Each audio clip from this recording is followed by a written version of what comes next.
Cameroun vient de franchir un nouveau pas dans la lutte contre le VIH-Sida. Le pays vient d'adopter les directives de l'Organisation mondiale de la santé qui recommande l'utilisation d'un algorithme de dépistage à 3 tests. C'est dans les contextes où la prévalence de l'épidémie est inférieure à 5%.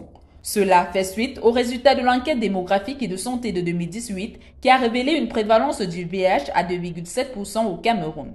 C'est ce qu'on peut retenir du point de presse donné par le ministre de la Santé publique, le Dr Manaouda Malachi, le mardi 9 juillet 2024 à Yaoundé. Il s'agit dans un premier temps de faire recours à un premier test qui est connu sous le jargon du test d'initiation qui permet de détecter de manière assez rapide la présence des anticorps anti-VIH.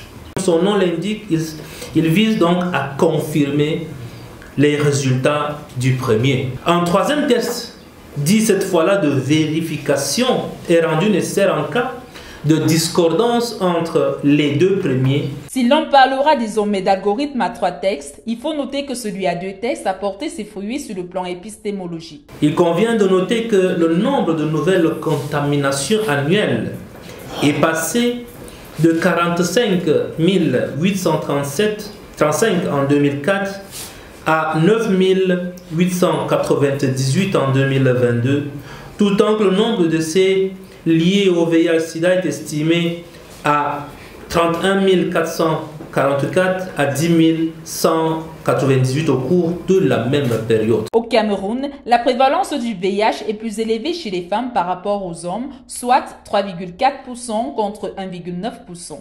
Pour contrôler la multiplication du virus, une nouvelle stratégie sera mise sur pied. La stratégie prévoit un enrôlement progressif des formations sanitaires sur l'ensemble du territoire national ainsi que l'intégration de la population générale. La sélection des textes à intégrer dans cet algorithme au Cameroun s'est appuyée sur les préqualifications de l'Organisation mondiale de la santé, mais aussi sur la sensibilité, la spécificité et la diversité génétique.